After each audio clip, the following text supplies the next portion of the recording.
Como que as epístolas de Paulo devem ser encaradas? Ele as escreveu tendo em mente que ele estava sendo divinamente inspirado ou que eram apenas cartas? Paulo viveu e morreu como judeu. Portanto, nunca foi cristão. Suas cartas, ele nunca as leu como sendo inspiradas por Deus. Você pode confundir um indivíduo que crê em Jesus como psicografando palavras de Jesus. Percebe? Quem foi João Batista? Qual que era dele? Eu pude explorar um pouco, né, num curso que eu estou oferecendo, um pouco sobre a figura de João cognominado Batista. Tudo indica que ele é um candidato messiânico absolutamente independente de Jesus. O Jesus histórico, o Jesus de Nazaré, por não se ver filho de Deus, por não se ver como Cristo, mas apenas e tão somente como um judeu simples e comum, que tem um chamado de ir ao encontro do Batista, foi lá viver aquela experiência. Mas o processo seguinte, quando se vai escrever sobre o encontro de Jesus e o Batista, quem está escrevendo são discípulos de Jesus, que já o tomam, não é, como um Cristo, como o Filho de Deus, e eles vão tensionar com os discípulos do Batista. Então, todas as experiências religiosas, sem exceção, somos nós, os sapiens, que fazemos. Bom, olá pessoal, sejam bem-vindos a mais um episódio do podcast Ouse Saber. E hoje eu tenho o prazer e a honra de receber aqui o professor, doutor André Leonardo Chevitarese, que não é um exagero afirmar que é a maior referência do Brasil em estudos sobre cristianismos e estudos em geral daquele período do primeiro século, Jesus histórico. E hoje a gente está aqui para bater um papo sobre tudo isso e esclarecer para vocês com autoridade acadêmica quem foi esse cara, né, André? Quem foi Jesus, quem foi Paulo, como os cristianismos viraram o cristianismo autoproclamado ortodoxo. Seja bem-vindo. Muito obrigado, Mateus, pelo convite. A honra é minha de estar aqui contigo e vai ser um prazer trocarmos ideias e o teu público poder conhecer um pouco mais sobre essas questões desse cristianismo dito originário ou paleocristianismo, né? É isso. Professor, como que as epístolas de Paulo devem ser encaradas? Ele as escreveu tendo em mente que ele estava sendo divinamente inspirado ou que eram apenas cartas?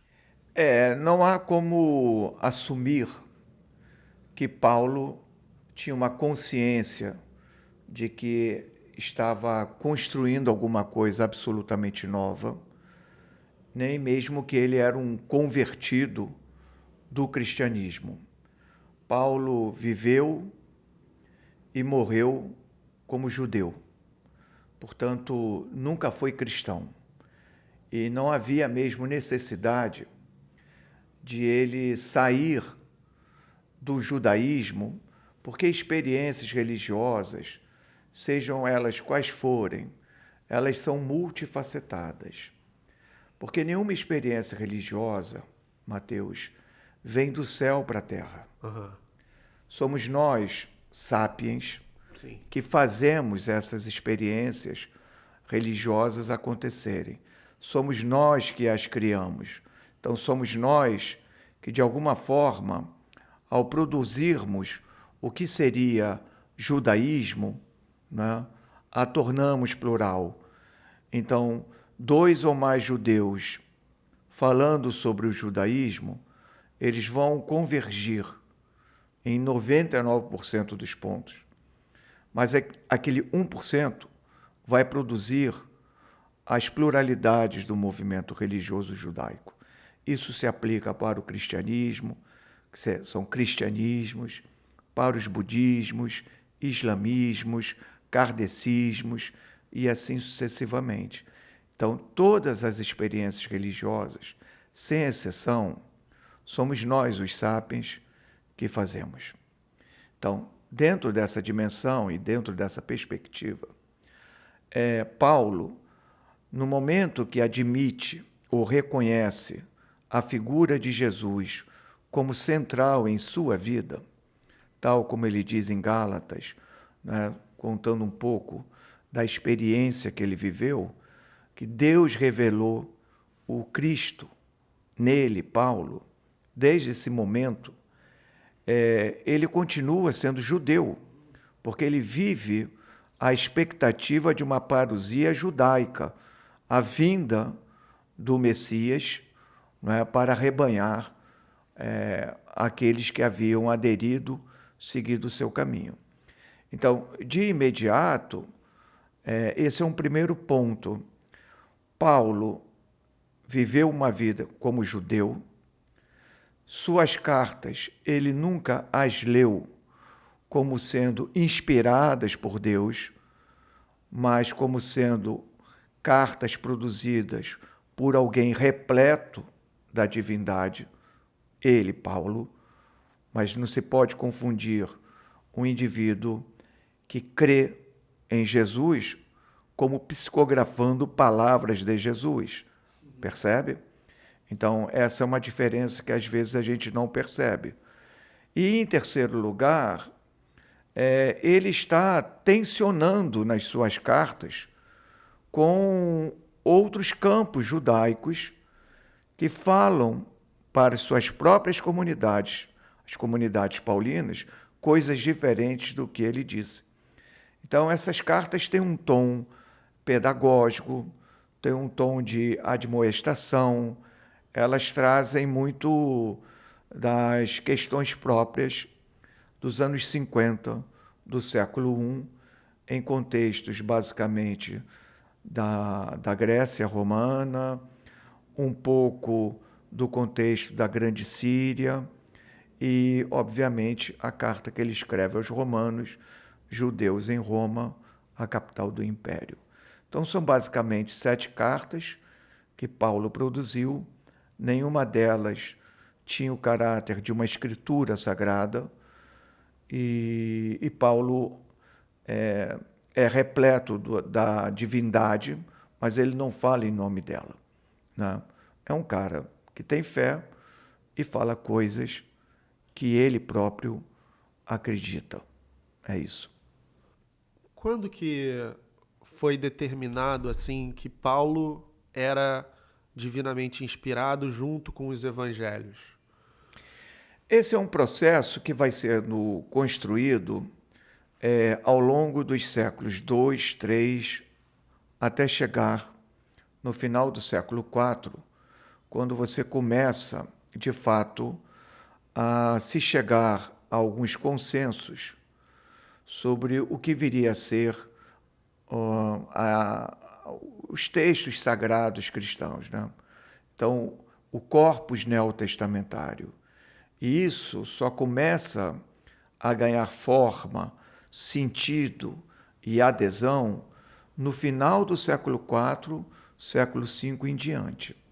Então, nesse momento, a autoproclamada ortodoxia, que é um dos muitos campos dos movimentos de Jesus sem Jesus, ela, ao estabelecer uma aliança com o Império Romano e se tornar parte desse império, e o império se tornar parte dela, dessa autoproclamada ortodoxia, especialmente com Teodósio, porque Teodósio, muito mais do que Constantino, é o cara que vai dizer a única religião oficial dentro desse império é a autoproclamada ortodoxia.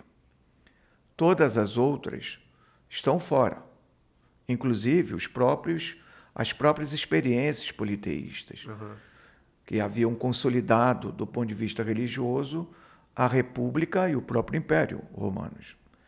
Então, a partir de Teodósio, é que eu acho que vai se ganhar não é, uma certa adesão em torno de um corpus neotestamentário que, de alguma maneira, vai fixar basicamente 27 livros, mas ele nunca foi plenamente aceito por todos, mas 27 livros que vão vir respaldados de uma profunda sacralidade, até mesmo para que se pudesse definir, né, quais não eram sagrados e, portanto, passíveis de serem destruídos. E o Paulo histórico, ele vem de fato de Tarso? Ou a gente não tem como dizer isso? Me corrija se eu estiver errado, mas pelo pouco que eu sei, parece que a evidência para isso é o livro de Atos. Não, está correto, é isso. O Paulo histórico, nós conhecemos ele bem nas cartas que ele escreveu. Basicamente, 7 cartas. Vamos a elas.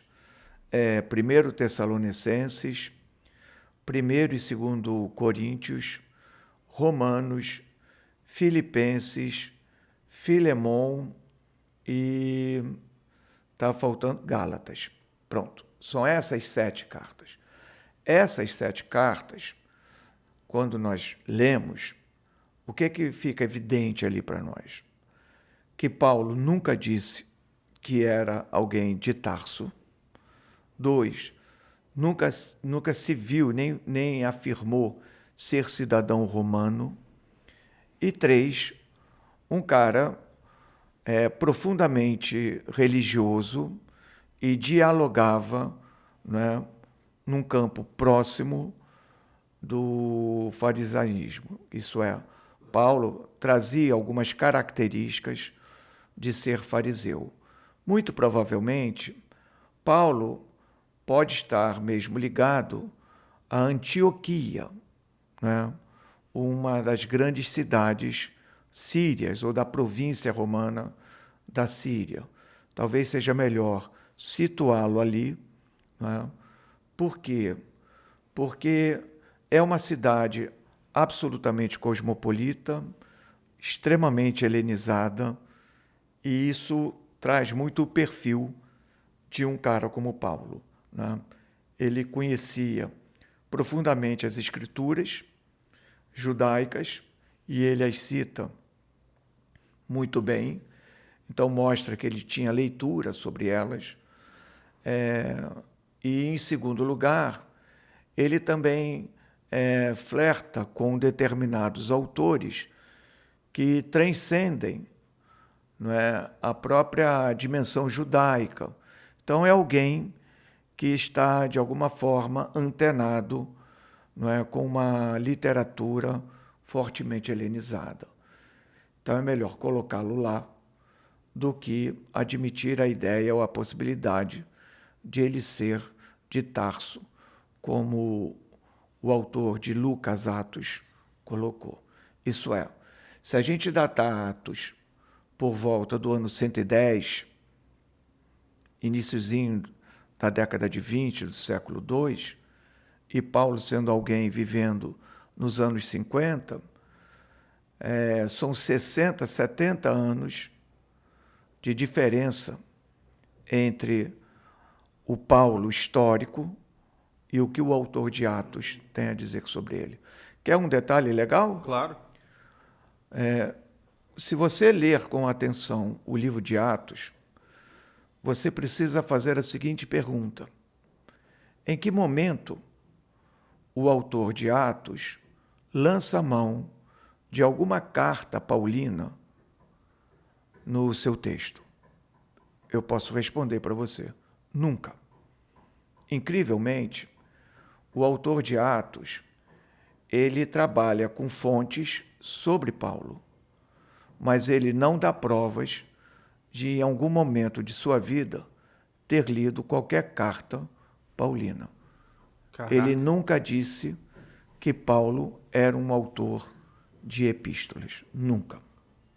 Caramba, que estranho, né?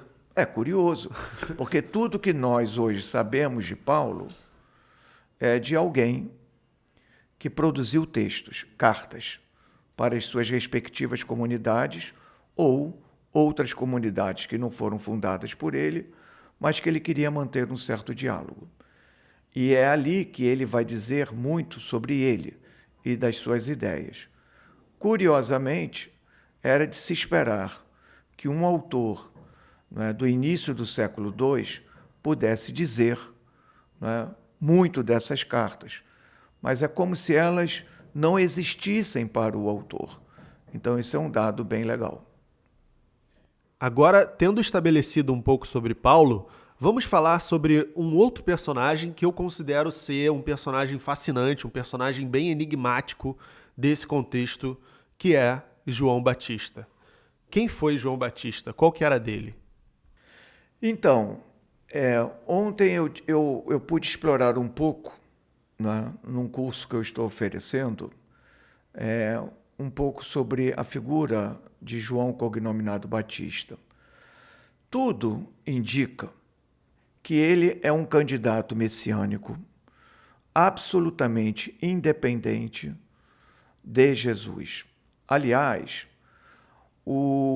a ação missionária de Jesus, isso é, o primeiro movimento que tira Jesus da Galileia e o coloca num contexto mais aberto, em contato com outros judeus, não é quando ele vai em direção a João, lá no Jordão, para ser batizado.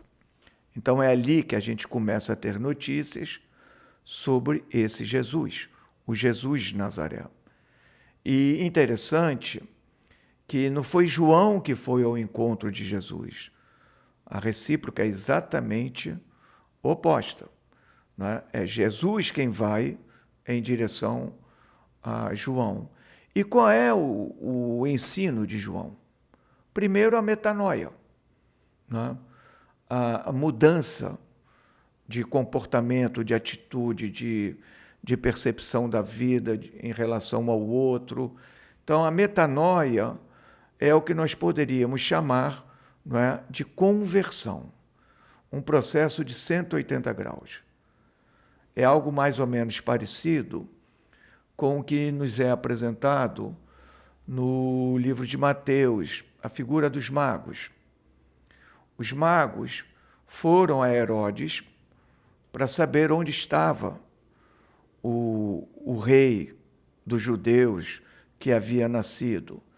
E Herodes se vê um pouco meio perdido com aquilo e tenta buscar informações e, por fim, se chega lá a uma conclusão de que aquele recém-nascido estava em Belém.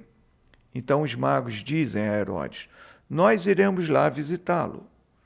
Voltaremos depois até você para lhe dizer onde a criança está. Claro, a gente não está no campo de uma história factual. Isso é teologia.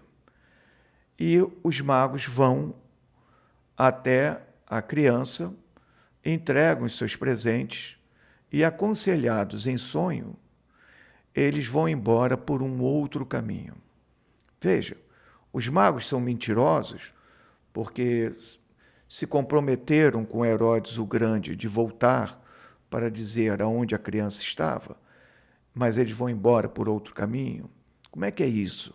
Isso é conversão, é metanoia. Uhum. Não é? Quem conhece verdadeiramente Jesus não trilha o caminho de volta, vai buscar um novo caminho. Esse é o primeiro ponto da proposta do Batista, metanoia, mudança de comportamento.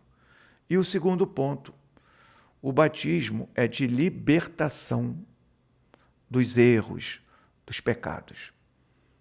Então, olha que movimento curioso.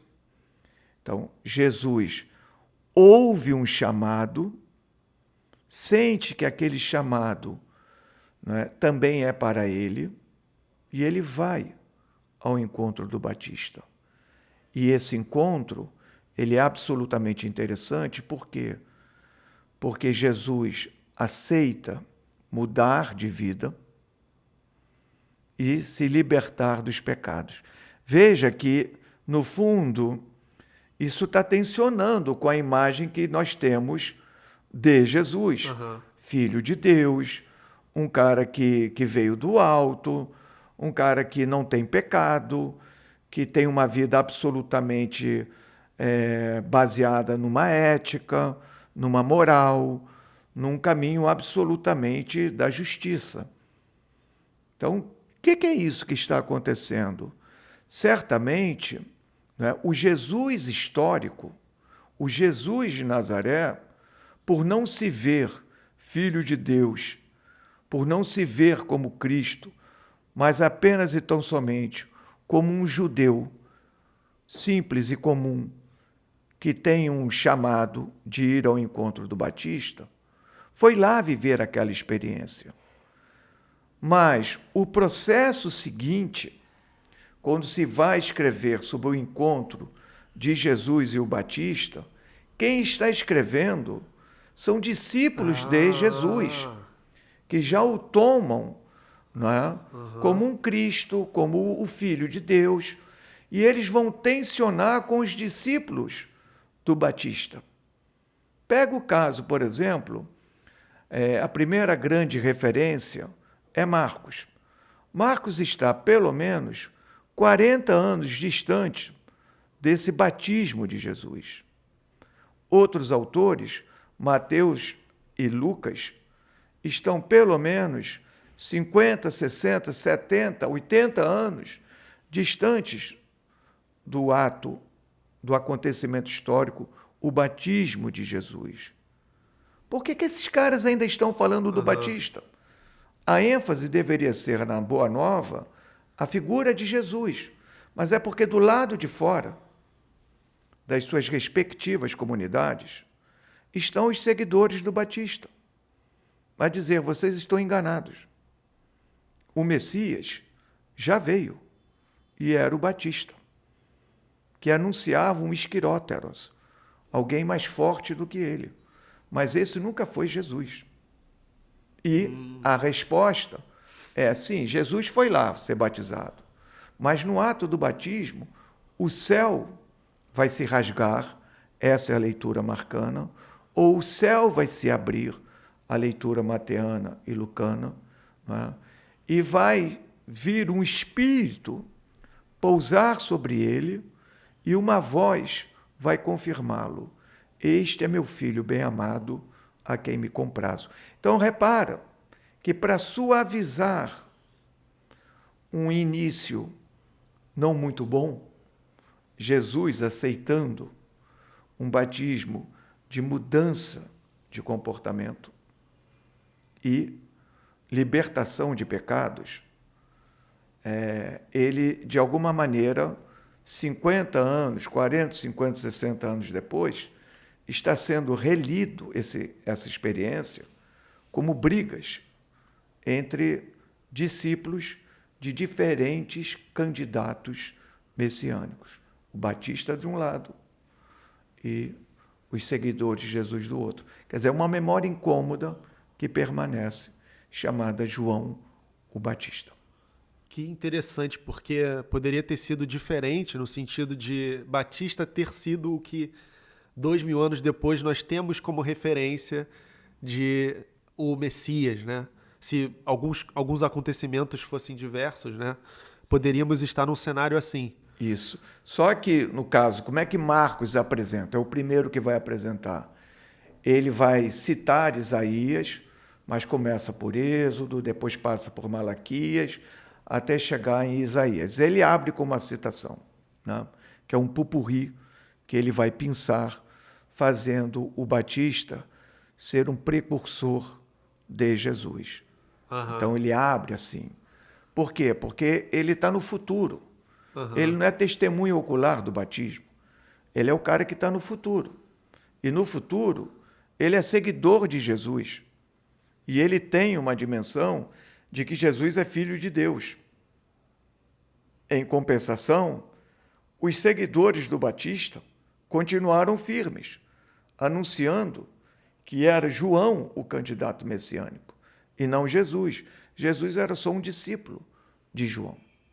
Caramba. Então é interessante. E que fim levou o Batista? Ele foi morto por Herodes? O que aconteceu com ele? Porque, diferentemente de Jesus, que organizou um pequeno número de indivíduos, Joséfo nos informa, com muitos detalhes, como João era capaz de arrastar multidões. E esse era o problema, né? Uma liderança popular absolutamente independente, totalmente dissociada de qualquer sistema político, ele por ele mesmo, não é? Que arregimentava muita gente, ameaçava o poderio de um Herodes. Então, é legal, aí já não é o Herodes grande, né? É Herodes Antipas. Herodes Antipas precisa sair do seu território, porque ele vai levar o seu exército para lutar contra Aretas IV. Né? Então, ele vai cruzar o Jordão e vai para o que nós chamaríamos hoje Jordânia. Né?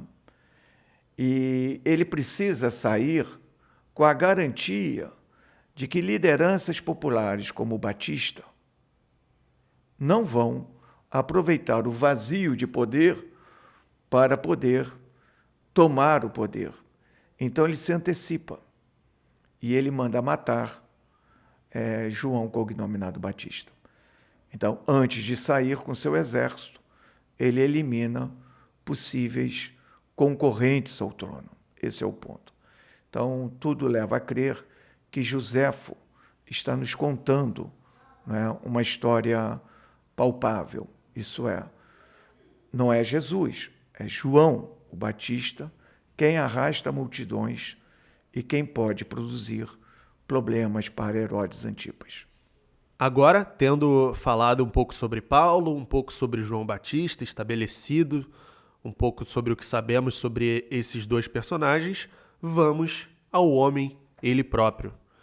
Quem foi Jesus de Nazaré?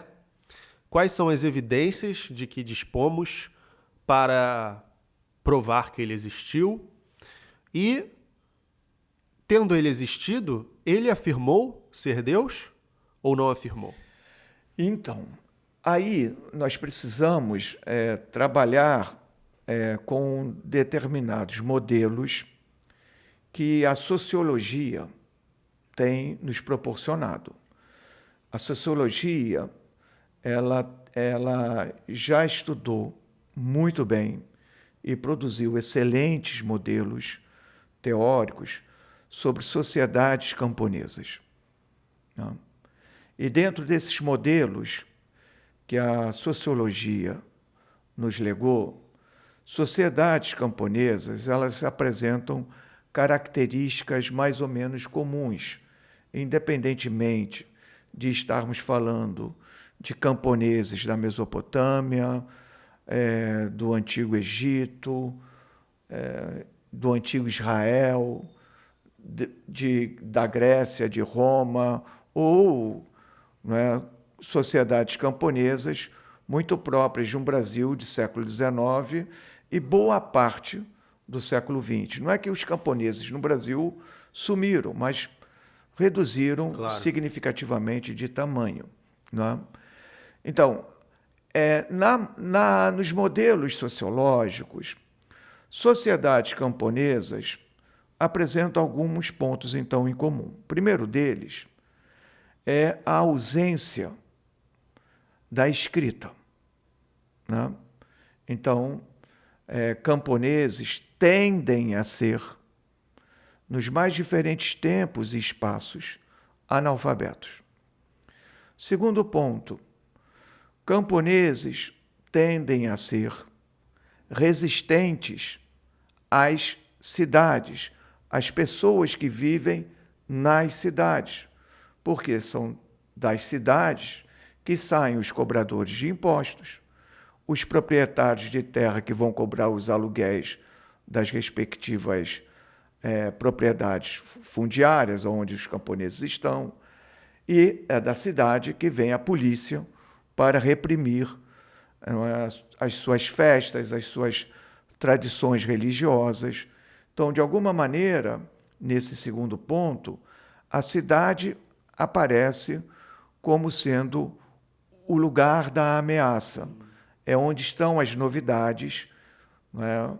Que camponeses, de alguma maneira, e aí é o terceiro elemento, por serem mais conservadores, por serem mais arraigados às tradições, dificilmente mudam com muita frequência o seu ritmo de vida. E um quarto ponto, praticamente nós não encontramos no meio camponês moedas, ou, entre aspas, o dinheiro. Né? Há uma tendência, não quer dizer que era no sentido absoluto, mas havia uma tendência de eles se autossustentarem. Né? E o pouco que eles precisavam, eles trocariam pequenos excedentes que poderiam alcançar por mercadorias em feiras, negociando em espaços urbanos, né, alguns bens que eles poderiam precisar.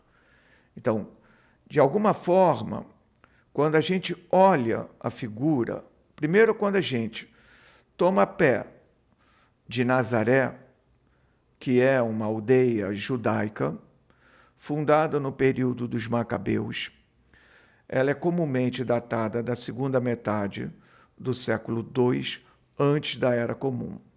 Nazaré é muitíssimo bem escavada. O cara que passou os últimos 20 anos de sua vida realizando trabalhos arqueológicos lá é Ken Dark. K-E-N, Ken Dark, D-A-R-K. E até recentemente, talvez de tanto eu falar desse autor, um dos livros dele foi traduzido pela editora Vozes. Não é? Legal. Então, acabou de ser traduzido. Então, Ken Dark, ele tem trabalhado com dinheiro público, é um inglês, e o CNPq lá da Inglaterra bancou as pesquisas que ele fez em Nazaré. Todas as pesquisas foram publicadas em livros por editoras extremamente respeitadas. Então, não temos dúvida, Nazaré existiu, né? Desde a segunda metade do século II, antes da Era Comum. Para o século I, período de vida de Jesus, nós temos, né, uma realidade de uma Nazaré como uma aldeia rural. E também trabalhos em pedreira, também era comum lá. Então, no modelo sociológico, quem é Jesus de Nazaré? Um judeu de nascimento, de vida e de morte. Uma Nazaré, pelos vasos, os tipos de vasos encontrados lá, mantém alguma relação de profundo respeito com tradições judaicas, né, mantendo as dietas e a forma do fazer a comida kosher, para manter a sua pureza ritual, etc. E tal. Respeito ao Shabat. Exatamente. Então, Jesus é judeu mesmo, não é? E um terceiro ponto, Jesus é um analfabeto. Então, o melhor retrato que a gente tem é Jesus de Nazaré, um camponês, judeu, analfabeto, que num determinado momento da sua vida ouve um chamado, vai ao encontro desse chamado, que é a voz de João, o Batista, é batizado por João, permanece com João, como discípulo de João, aprende coisas e, não é, nesse processo, ele, de alguma maneira, vê o que acontece com essas lideranças populares que insistem em permanecer no seu mesmo lugar. A polícia, o exército, rapidamente captura. Então, esse é o aprendizado. Jesus volta para a Galiléia e vai se instalar em Cafarnaum.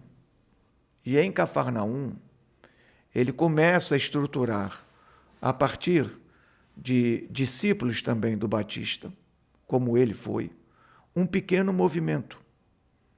Um movimento político, mas como dissociar política de religião, ou religião de política? Então é um movimento religioso político, ou político-religioso, que de alguma forma, pelo aprendizado com João, ele passa a se ver como alguém que tem coisas para dizer para os judeus. Isso é, não é?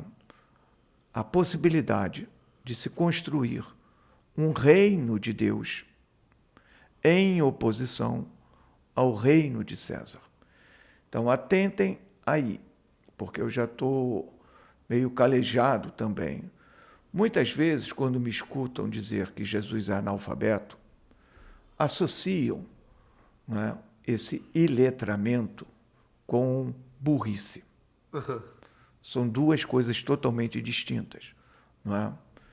Então, por acaso, meu avô e minha avó, que vieram da Itália, eram iletrados, analfabetos. Mas meu avô era construtor de casas. Percebe? Então, de alguma forma, mesmo não tendo aprendido matemática, ele sabia como manter uma casa de pé. Talvez pela espessura das paredes, não é? Mas uma coisa é ser analfabeto ou iletrado. Outra coisa é ser burro. Então, não estou dizendo que Jesus era burro, apenas e tão somente que ele não era um leitor, como a gente imagina, das Escrituras. Ao contrário, as Escrituras judaicas chegam para Jesus pela oralidade. Algumas histórias ele retém, mas por ser alguém capaz, né, pela inteligência, capaz de pegar as poucas informações que possui, não é, e transformar em potências no momento que fala, esse Jesus foi capaz de mobilizar em torno dessa ideia de um reino de Deus em oposição ao reino de César, um pequeno movimento fortemente religioso, mas com dimensões políticas, né? E aprendeu que ele não poderia parar. Ele precisaria estar sempre em movimento, sempre andando. Algo que nós, aqui no Brasil, que estudamos história do Brasil e olhamos os movimentos sociais do século XIX e também do XX, vemos como essas lideranças populares, pensem, por exemplo, num Lampião, estão sempre rodando.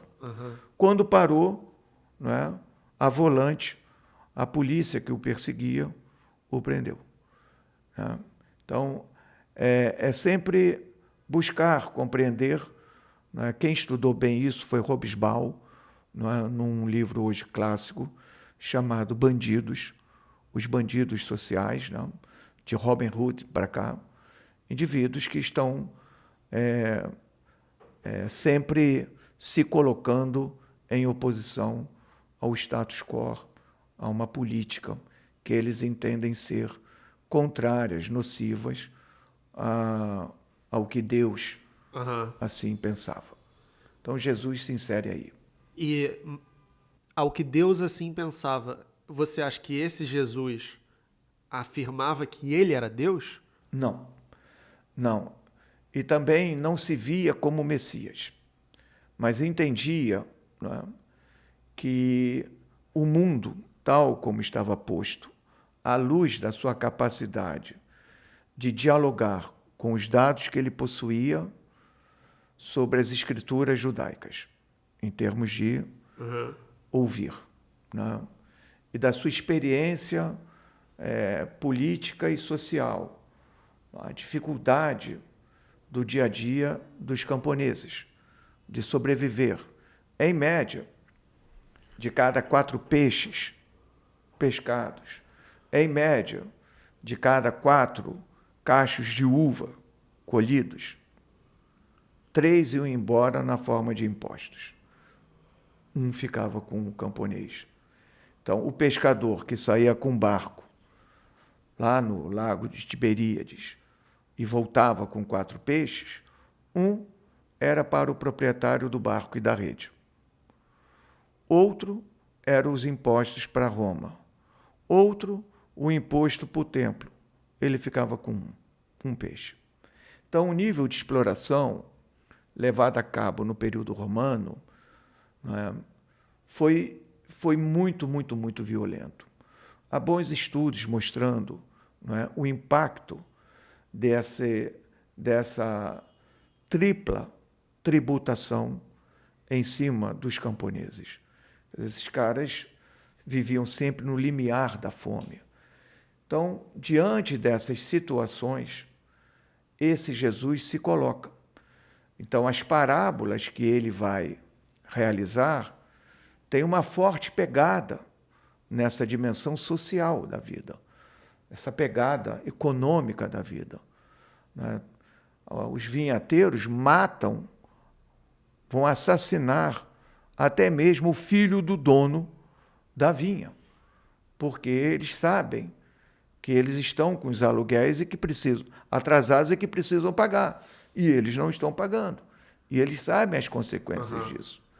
Então, essas historietas que aparecem contadas numa dimensão de parábolas apresentadas por Jesus, de alguma forma, dá bem um quadro vívido do que esse Jesus viu, percebeu e se colocou. Na cruz, Jesus é lido como um lestes, e em grego não é um ladrão. Quer dizer, ao lado de Jesus, 2 outros lestai, 2 bandidos sociais, são presos e crucificados com ele. Então, Jesus foi lido, e por isso preso, né, como alguém que cruzou o caminho de Roma, que atentou contra Roma, mesmo fazendo parte de um pequeno grupo de indivíduos que tinha por dimensão, não é, uma proposta de reino de Deus. O que é isso? O que é isso? Então, são 4 pilares que nós podemos observar na leitura dos evangelhos. Primeiro desses pilares, esse reino de Deus está pautado na justiça. A justiça divina, daquela justiça que se conta nas Escrituras, em oposição à injustiça de César. É sempre em oposição. Segundo ponto, esse reino de Deus é um reino da fartura, comida. Temos até as narrativas de milagres, multiplicar pães e peixes, não é? Em oposição à carestia trazida por César. Terceiro movimento, é um reino, ou o terceiro pilar, é um reino da comensalidade, aonde se senta não com amigos à mesa. Os amigos podem estar, mas com quem você jamais convidaria para estar na mesa, né? Por exemplo, pecadores, prostitutas, leprosos, doentes, para marcar uma posição de que a vida é diferente daquela proposta por Roma, onde ricos sentam com ricos, poderosos sentam com poderosos à mesa. Não tem a relação, né, devido à patronagem, não tem a relação de um rico sentar na mesa com um pobre. E o quarto movimento, né, ou o quarto pilar desse reino de Deus, proposto por Jesus, seria homens e mulheres sendo chamados a levar avante essas ideias, em oposição ao reino de César, fortemente masculinizado, fortemente falocrático. Então, Jesus nunca propôs uma democracia de Deus, porque o enfrentamento é com Roma e com os seus lugares tenentes, dentro da Judéia, dentro da Galiléia, dentro da Samaria, dentro de áreas propriamente ocupadas por judeus. É isso. E, assim, para tudo isso que a gente veio conversando sobre ele, eu acho que seria legal que se o público pudesse saber resumidamente quais são os documentos comprobatórios desses fatos, né? Para além do material da tradição cristã, isso é, os evangelhos de Paulo, quais são as fontes, assim? Então, eu acho que, de imediato, o corpus neotestamentário, ele se constitui, quando lido numa perspectiva literária, como documentação literária. Então, o fato de cristãos terem produzido textos sobre Jesus não invalida o que eles estão dizendo sobre Jesus. Entendi. Então, esse é um primeiro aspecto. É como se Platão e Xenofonte, ao produzirem textos que falam de Sócrates, invalidassem, por exemplo, a própria existência de Sócrates. Ótima analogia. Então, eles precisam ser lidos como documentos. Não é? Quer dizer, precisa se romper ou esvaziar, no ato da pesquisa, toda a dimensão ou toda a carga religiosa que se queira dar e tomar, não é, a leitura, por exemplo, de cartas que compõem o Novo Testamento. As cartas são documentos, é metodologia pura, são documentos particulares de circulação restrita. Então, você vai ler assim, tal como eu leio uma carta privada de Cícero aos seus amigos, tal como eu posso ler a carta que o Mateus escreveu para mim. Então, um documento particular de circulação restrita já instaura uma forma acadêmica de se ler o documento. Primeiro, né, ali está a opinião de Paulo, não a opinião dos cristãos. Perfeito. É dele. Então, tudo que está ali diz respeito a ele, como ele pensa, e não como os cristãos pensam. Em segundo lugar, né, essa carta tem um destinatário, uma comunidade.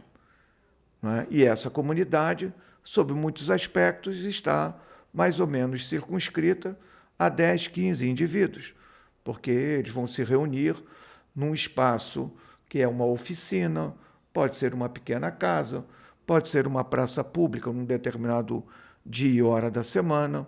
Então, é uma carta que pressupõe que pelo menos um indivíduo ali tenha condições de recebê-la e de lê-la. E quem vai ouvir, né, após ouvir, acreditará que leu. Isso é um bom exemplo de Dom Quixote. Né? As cartas que eram lidas, quando o indivíduo falava, o que foi aí? O que era essa carta? Bom, eu li, mas o cara nunca leu, ele ouviu.